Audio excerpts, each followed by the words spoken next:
네, 안녕하십니까. 마코장입니다. 오늘은 구독자 1만 기념 Q&A 시간을 가져보려고 합니다. 사실 구독자가 1만 명이 된 지는 시간이 조금 지났지만 늦은 때가 가장 빠른 시점이기 때문에 지금이라도 Q&A를 시작을 해볼게요. 먼저 유튜브를 본격적으로 시작한 게 9월, 10월이었습니다. 근데 1만 명을 도달한 게 1월달? 2개월 전. 1월달. 구독자가 1만 명이 돌파한 거는 1월 달이었기 때문에 굉장히 빠른 시간에 많은 분들이 그래도 좋게 봐주셔서 정말 진심으로 감사하다는 말씀 먼저 드리겠습니다. 감사합니다. 지금까지 이제 유튜브를 운영해오면서 영상에는 한 번도 드러나지 않았지만 이제 가장 큰 조력자가 있습니다. 바로 마코장의 편집자 우PD님 먼저 소개해드리겠습니다. 우PD님. 안녕하십니까. 마코장 채널 PD 우은택이라고 합니다.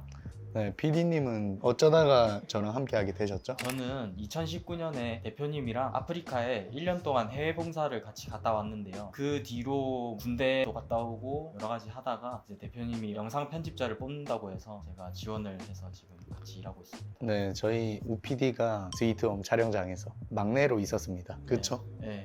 스위트홈 촬영팀 막내였습니다. 네, 그럼 앞으로도 이제 좋은 컨텐츠, 좋은 편집으로 이제 구독자분들에게 저희가 좋은 영상으로 보답할 수 있게 파이팅 해볼까요? 하나, 둘, 셋. 네. 하나, 둘, 셋. 화이팅! 감사합니다. 네, 그러면 이제 이때까지 댓글로 남겨진 구독자분들의 질문에 대해서 답변을 한번 해보도록 하겠습니다. 질문은 PD님이 좀 읽어주시겠어요? 네. 먼저 첫 번째 질문입니다. 김환석님께서 유튜브는 왜 하시는 거예요? 유튜브를 왜 하냐고 하면 결국에 가장 큰 이유는 제 사업이나 앞으로 더 성장하고 싶어서고요. 거기 안에는 돈을 더 벌고 싶은 것도 있고 여러 가지 제 자아를 실현하고 싶은 그런 것들도 있는데 가장 큰 이유는 제가 장사를 처음 시작을 할 때도 그렇고 그리고 여기저기 이제 강연을 나가보면 강연이 끝나고 나면 뭐 명함을 받든 아니면 질문을 하기 위해서 줄을 서는 경우가 많은데 그때마다 저는 5년 전, 6년 전에 제 모습이 보이기 때문에 5년 전, 6년 전으로 거슬러 가보면 아니면 처음 장사를 하던 시점인 3년 전, 4년 전으로 거슬러 가면 정말 잘 되고 싶었고 뭔가를 제대로 시작을 해보고 싶었는데 그 방법을 잘 몰랐거든요. 그때마다 먼저 앞서 나가고 있는 이런 유튜버 분들의 컨텐츠 정보나 그런 것들을 보면서 한 단계 한 단계 성장을 해나갔었는데 지금도 마찬가지로 유튜브를 통해서 많은 것을 배우고 있고 하지만 컨텐츠를 소비만 하는 게 아니라 저도 성장을 한 만큼 컨텐츠를 또 생산도 해야 되는 때가 아닌가 해서 하고 있고 간단하게 요약해서 말하면 3년 전 또는 5년 전에 제가 보라고 만드는 영상인 것 같습니다. 과거에 제가 전국 곳곳에 계실 거기 때문에 한 분이라도 도움이 되시면 얼마나 뿌듯한 일이 아닐까요?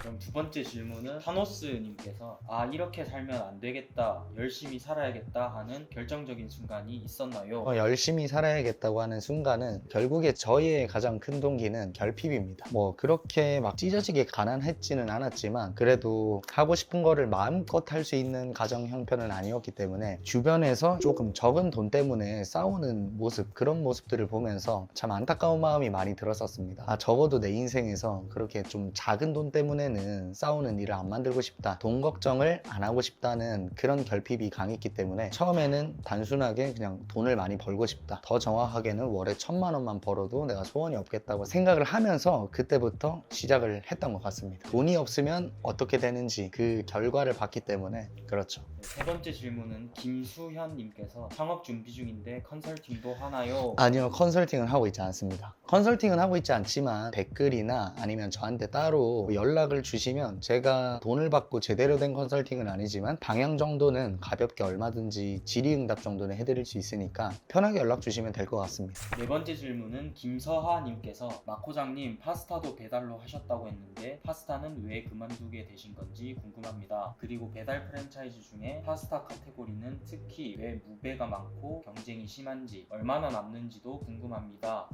파스타도 맨 처음에 이제 오빠가 만든 파스타, 오빠스타 해가지고 그 브랜드를 처음에 했었습니다. 근데 그만둔 이유가 제가 20년도 6월에 창업을 했는데 그때 파스타 집이랑 갈비 주는 북극냉면 이 두 가지를 오픈을 했는데 파스타는 손이 정말 많이 가요. 면도 삶아서 포션도 120g, 180g 이렇게 잡아놔야 되고 토마토 홀을 막 으깨가지고 토마토 소스도 만들어 놔야 되고 조리 과정이 그래도 꽤 복잡한 편입니다. 근데 그에 비해 비해서 냉면은 굉장히 간단했어요. 육수만 얼려놓고 슬러시를 만들어 놓고 면만 삶고 육수 부어서 토핑만 쫙 해버리면 끝나는 거기 때문에. 근데 냉면 브랜드가 엄청나게 매출이 많았어요. 그래서 파스타는 할 필요가 없겠다 해서 파스타는 접게 됐고요. 파스타 카테고리는 특히 왜 무배가 많고 경쟁이 심한지 그냥 이제 품질 경쟁, 가격 경쟁이 다 붙었다고 생각을 합니다. 어차피 배달 매장은 그 뒤에 비슷한 질문이 있을 것 같아서 이후에 다시 설명을 하겠지만, 경쟁이 계속해서 심화되면서 무료 배달을 하면 주문이 당연히 많아질 수밖에 없습니다. 그러니까 한 명이 무료 배달해서 주문이 몰리면 당연히 배 아프니까 점점 경쟁이 붙어서 이렇게 마진을 깎아먹는 그런 작업들이 되는 거고, 얼마가 남는 거는 어떻게 하느냐에 따라서 다르다고 생각을 해요. 브랜드마다도 다를 거고, 본인이 어떻게 크림 파스타면 생크림이랑 우유 비율이 6대 4인지 5대 5인지 3대 7인지 또 어떤 생크림 어떤 원유를 쓰는지에 따라서도 많이 다르다고 생각해서 이거는 통상적으로 말씀드리기는 쉽지 않을 것 같네요. 다음번에 기회가 된다면 파스타 얼마 남을까 컨텐츠 한번 고려해 보도록 하겠습니다. 다음 질문, 정재은님께서 일반적인 음식점 코스트는 30%에서 40%로 알고 있는데 고깃집은 코스트가 훨씬 높은데 그 이유와 높은 코스트, 낮은 마진에 대한 해결법을 여쭤보고 싶네요. 고깃집도 코스트가 30%에서 40%인 데들도 많고요. 코스트가 높다 낮다가 이게 좋은 거다 나쁜 거다라고는 절대 할 수가 없는 게, 3,000원짜리를 만원에 팔면 코스트가 30%고 3,000원짜리를 한 7,800원 정도에 팔면 코스트가 40%가 됩니다. 그러면 바꿔서 생각을 해봤을 때 코스트 30%가 많이 남으니까 당연히 좋지만 3,000원짜리를 7,800원에 먹은 사람이 훨씬 만족도는 좋을 수밖에 없어요. 만족도가 좋으면 재방문율도 당연히 높을 수밖에 없고, 그러면 이 코스는 판매 전략일 뿐이지 좋고 나쁨의 기준이 될 수는 없다고 생각을 하고요. 결국 코스가 높으면 무조건 박리담회로 가야 되지 않나. 빠른 회전율, 빠른 순환으로 계속해서 높은 매출을 이끌어내야지만 안정적으로 수익을 맞을 수 있다고 생각을 하고, 보통 이제 뷔페들이 그렇습니다. 그렇기 때문에 높은 회전율, 높은 매출을 내기 위해서 평수도 커야 되고요. 당연히 그렇게 가려면 임대료부터 인테리어부터 고정 비용이나 리스크는 커질 수밖에 없는 거죠. 이 모든 게 이제 전략이라고 생각을 합니다.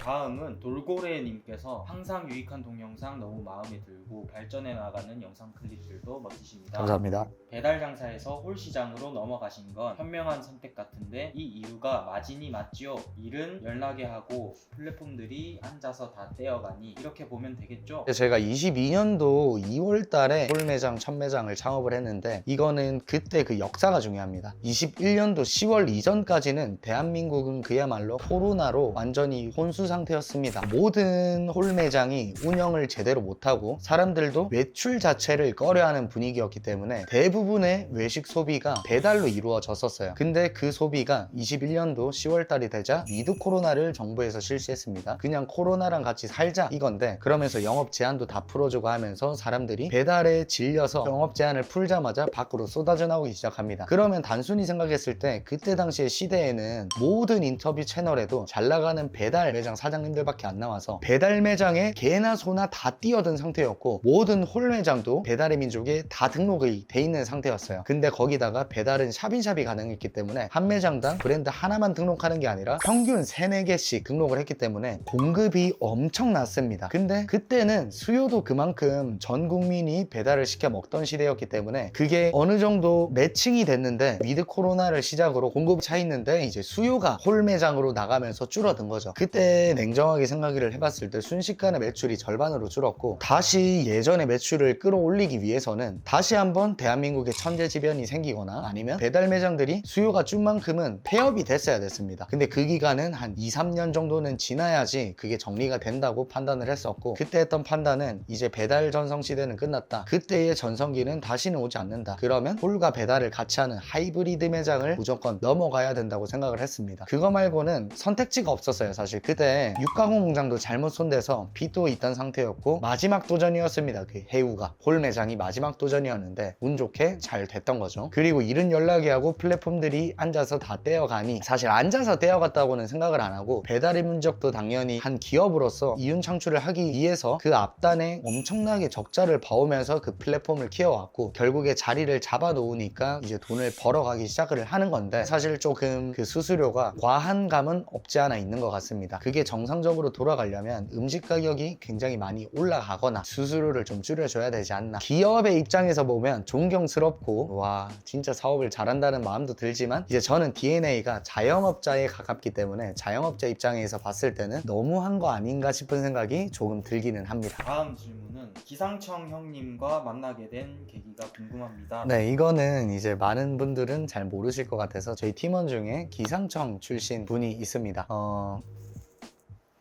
먹으러 갔나? 네, 뭐 이 기상청 친구가 기상청을 다니다가 퇴사하고 제가 이제 배달 매장 운영할 때 배달을 하러 내려왔는데 계기는 뭐 휴먼스토리 영상이죠. 그 영상을 보고 일을 하고 싶다고 제2의 백종원이 될 것 같다면서 이제 찾아왔었는데 자신 있냐 하니까 뭐 자신 있다고 그래서 그럼 해보자고 했는데 그 친구가 처음에 배달을 하면서 오토바이를 2대 정도 폐차를 시켜 먹었고 오토바이가 폐차가 될 정도면 그 친구도 참 많이 다쳤어요. 응급실도 몇 번이나 가고 정말 힘든 시간이 많았을 텐데 꿋꿋하게 버텨서 배달 매장 점장도 하고 해우 매장 할 때도 이제 매니저도 달고 지금은 가장 중요한 실행 팀장을 맡아서 저와 함께 이 장갑 컴퍼니를 키우기 위해서 노력하고 있는 팀원 중에 한 명입니다. 정말 저한테는 귀인입니다. 다음 질문은 뿡뿡뿡님께서 오픈 3달 동안 홀이 잘 안 되어서 배달에 집중하자 하고 홀을 닫고 가게에서 먹고 자면서 22시간 운영한 지 2달 좀 넘었는데 배민 맛집 랭킹 1등을 찍었습니다. 근데 남는 게 진짜 없네요. 그래서 다시 홀을 오픈해서 운영 시간을 조금 줄이는 대신 홀을 키워서 전체 매출 증가와 순이익률 개선을 노리고 있습니다. 이때 해야 할 마케팅이 있을까요? 마케팅은 사실 할 수 있는 거는 다 해야죠. 근데 뭐 플레이스 마케팅을 먼저 하셔라, 당근을 먼저 하셔라, 아니면 메타, 인스타그램을 먼저 하셔라 이런 거는 사실 저는 의미가 없다고 생각해요. 결국에 그거는 각 노출 채널인 거고 노출시키는 거는 결국에 시간을 쓰든 돈을 쓰든 두 개 중에 하나만 하면 됩니다. 거기서 중요한 거는 전환율이죠. 얼마나 진정성 있는 좋은 컨텐츠로 손님들이 원하는 니즈에 맞는 컨텐츠를 올려서 100명이 봤을 때 10명 10% 전환을 시키냐 1% 전환을 시키냐 10% 전환이 된다. 그렇게 좋은 전환율만 나온다면 돈 때려 넣으면 때려 넣은 만큼 성과가 배가 돼서 나올 겁니다. 하지만 본질이 안 돼 있는 상태에서 그 매장이 컨텐츠가 없는 상태에서 어떤 마케팅을 진행해봤자 마케팅비 이상의 돈을 못 뽑을 가능성이 매우 커요. 저는 여기서 항상 말씀드리는 게 지피지기면 백전백승이란 단어를 참 좋아합니다. 그러니까 저희도 남자친구와 여자친구와 부모님을 모시고 맛집을 찾아서 가고 납니다. 그때 어떤 기준, 어떤 상황, 어떤 매력에 이끌려서 가는지를 잘 파악해 보시고 내 매장은 어떤 포인트에서 어떨 때 선택을 받아서 올 수 있는 매장인가, 선택은 받을 수 있는 매장인가를 잘 살펴보시는 거를 먼저 꼭 해보시는 거를 추천드립니다. 매출 공식은 무조건 본질 곱하기 마케팅이기 때문에 본질을 탄탄하게 먼저 하시고 그 이후에 마케팅은 할 게 너무나 많습니다. 굳이 여기 여쭤보지 않으셔도 제 채널에만 해도 많은 정보들을 남겨놨고 유튜브에 외식업 마케팅만 쳐도 수많은 분들이 많은 정보들을 남겨놨기 때문에 꼭 본질을 먼저 잡으시라고 강력하게 말씀을 드립니다. 그러면